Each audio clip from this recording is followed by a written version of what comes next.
La frase de tienes que ir al templo, o tienes que ir a la iglesia, o tienes que ir al centro religioso mesiánico, predicada a no judíos como si fuera una obligación torática universal, es uno de los ejemplos más claros de cómo una catequesis posterior toma el prestigio del Tanaj para imponer un modelo religioso ajeno al propio marco textual. El Tanaj, en efecto, sitúa el templo, el Beit HaMikdash, la casa del santuario, como centro espiritual, político y cultural de Israel. También prescribe sacrificios, korbanot, ofrendas, sacrificios y peregrinaciones en momentos específicos. Y también condena el culto fuera del lugar elegido cuando Israel está bajo ese régimen. Pero de ahí a afirmar que todo ser humano está obligado a peregrinar, a sacrificar o a practicar un sistema de korbanot como requisito universal de relación con Hashem, hay un salto metodológico que el texto jamás autorizó. La centralidad del templo en el Tanaj es una realidad histórica y un dispositivo de identidad nacional para Israel, con destinatarios, categorías y condiciones. No es nunca un mandamiento genérico para toda la humanidad. Y precisamente porque el Tanaj es tan cuidadoso con el sujeto del mandato, este tema es esencial de ver el día de hoy.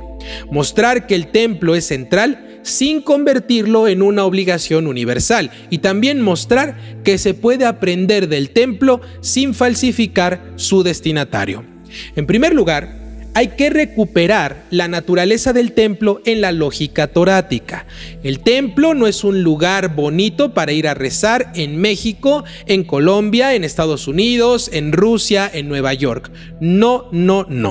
Es el punto de concentración del culto nacional israelí y el símbolo institucional de la presencia de Hashem en la vida pública de Israel. Por lo tanto, está en Israel, en Jerusalén. El Sefer Devarim repite una fórmula que define este eje. El lugar que Hashem escogerá para hacer habitar allí su nombre. Hamakoim asher yivchar Hashem leshaken shemo sham.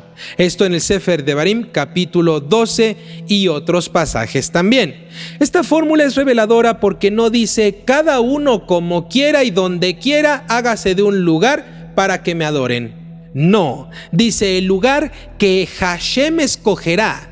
El Tanaj está construyendo un culto centrado, no un culto disperso.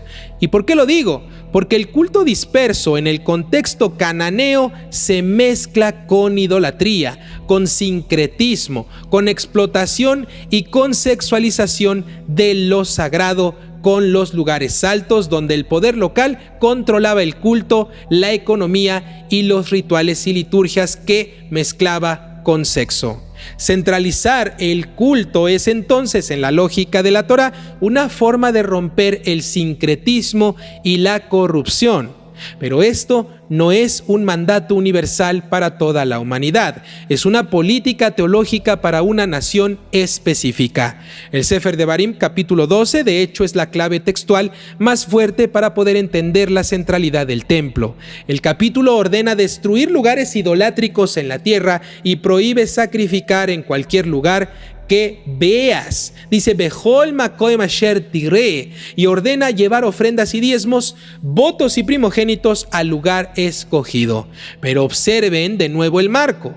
Cuando entren a la tierra, Kitavou el Haaretz, y cuando Hashem les dé descanso, Beheinach Lachem, y en la heredad que Él les da. Es decir, el texto habla a Israel como nación asentada en su tierra.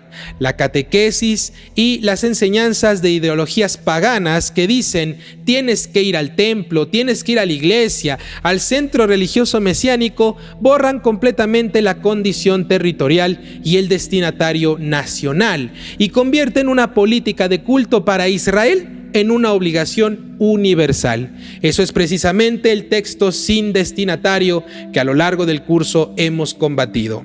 Ahora, ¿Qué son los korbanot en el Tanaj sin traer categorías externas? Son actos de acercamiento, y de ahí se suele explicar la raíz de Corbán como acercar, sin necesidad de convertirlo en un dogmatismo técnico, y se presentan en el Sefer Vayikra como parte de un sistema sacerdotal y santuario céntrico. Hay ofrendas de ascenso conocidas como Olá, de paz o plenitud conocidas como Shelamim, de expiación por falta conocidas como Hatat y otras categorías más, con procedimientos precisos, con kohanim, con sacerdotes, con altar, con sangre, con grasa y con porciones. El Tanaj no presenta esto como espiritualidad opcional universal para toda la humanidad. Lo presenta como un servicio regulado del santuario de Israel.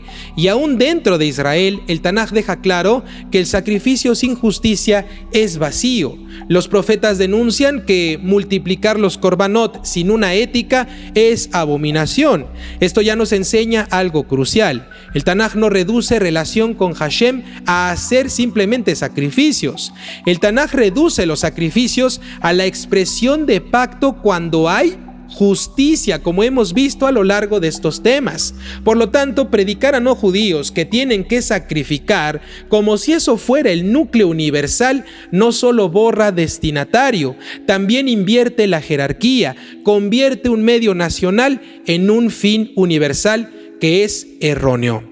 Las peregrinaciones, conocidas como Aliyah Larregel, que es el ascenso en las fiestas, aparecen como mandato para Israel en Shemot capítulo 23 y 34, y también en el Sefer Devarim capítulo 16. 3 veces al año se presentarán los varones en las fiestas principales en el lugar escogido y no aparecerán con las manos vacías. Pero otra vez repito, el texto habla a Israel en su tierra con santuario central. No está hablando a toda la humanidad. Y el propio Tanaj muestra que las naciones no están estructuradas bajo ese calendario. Cuando los profetas hablan de naciones que vendrán a Jerusalén en visiones futuras, lo presenta como escenario escatológico y simbólico de reconocimiento de la soberanía de Hashem, no como un reglamento legal de korbanot para cada gentil en cada generación en cualquier parte del mundo. Confundir visión profética con código legal es convertir poesía en legislación, y ese error produce obligaciones fantasma. Entonces, ¿cuál es el destinatario del mandato de ir al templo? En el Peshat es Israel, los Benei Israel, en el marco del Brit sinaítico, con una geografía específica que es la tierra de Israel, con una institución que es el templo, el santuario, con una clase de servicio con los Kohanim, con los Leviim, con un calendario de Moadim de tiempos señalados y con un sistema de pureza ritual y procedimientos específicos. El Tanaj no formula esto como obligación universal para no judíos en general. Sí reconoce en algunos pasajes que extranjeros pueden traer ofrendas o acercarse en ciertos marcos a la casa de oración para las naciones en visiones proféticas, pero eso no es lo mismo que decir estás obligado a ir. El Tanaj distingue entre acceso y obligación, entre participación e imposición. La catequesis popular borra esa distinción porque le conviene. Si logras convencer a todos de que están obligados, ¿qué tienes? Tienes control, produces control y entonces beneficios económicos. Por lo tanto, el Tanaj no opera por conveniencia, opera por pacto. Ahora, la segunda parte del tema exige algo mucho más fino. ¿Qué se puede aprender del templo sin convertirlo en una obligación universal? Aquí la lectura tanají permite extraer principios morales y teológicos, no mandatos legales universales. Entonces, el primer aprendizaje es la idea de que la relación con lo sagrado requiere una forma, requiere un límite, requiere una preparación y también una responsabilidad. El Tanaj combate el impulso humano de hacer culto como me nazca o como se me imagine yo. No, porque eso fácilmente se puede deslizar hacia la idolatría, hacia la manipulación y el abuso. El templo como centro nos enseña una disciplina. No todo deseo religioso o no todo deseo de espiritualidad es válido. La espiritualidad necesita un marco correcto. Eso es universal como principio, aunque no como obligación de peregrinación. El segundo aprendizaje es que el culto no reemplaza la justicia. Los profetas convierten esto en un martillo. El templo no es un amuleto nacional. Si hay robo, si hay sangre, si hay opresión, si hay mentiras, si hay manipulación, no puede haber santidad. Esto es universal también como criterio moral. Ninguna práctica religiosa es válida sin justicia. Un no judío puede aprender muchas cosas, claro que sí, pero si tu religión te permite explotar, te permite humillar, te permite mentir, te permite que seas un chismoso, tu religión entonces es falsa en términos tanajíes.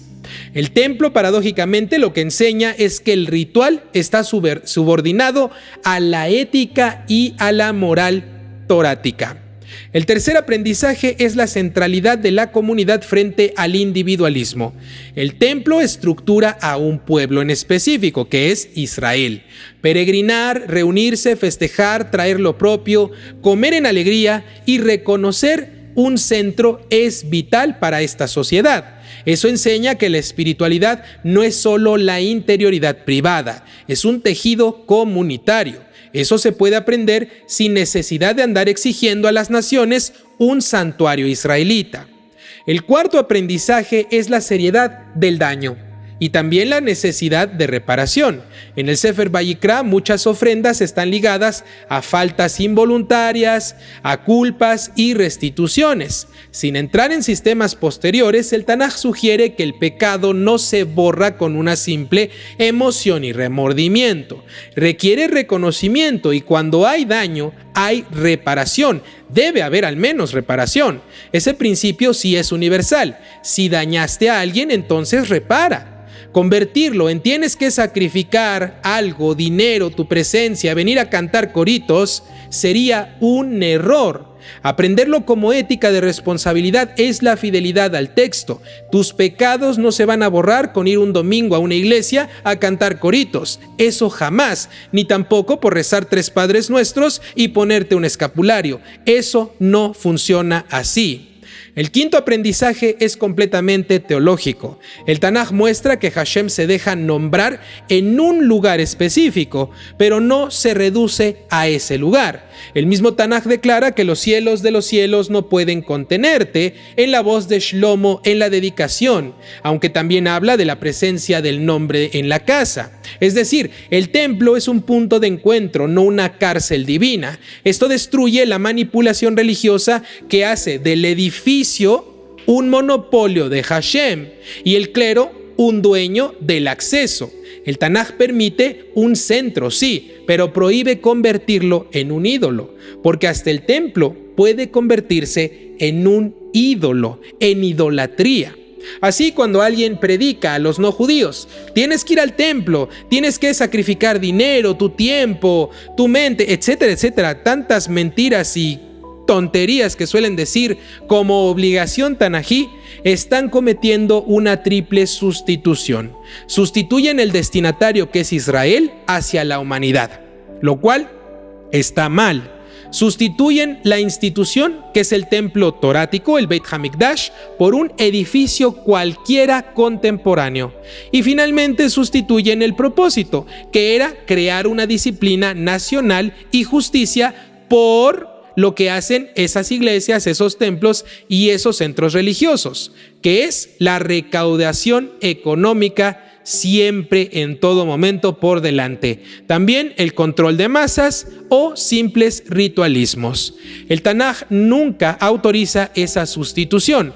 Lo que sí autoriza es aprender los principios éticos y morales que emanan de ahí. La disciplina, la subordinación del culto a la justicia, la centralidad comunitaria, la reparación y la humildad ante lo sagrado.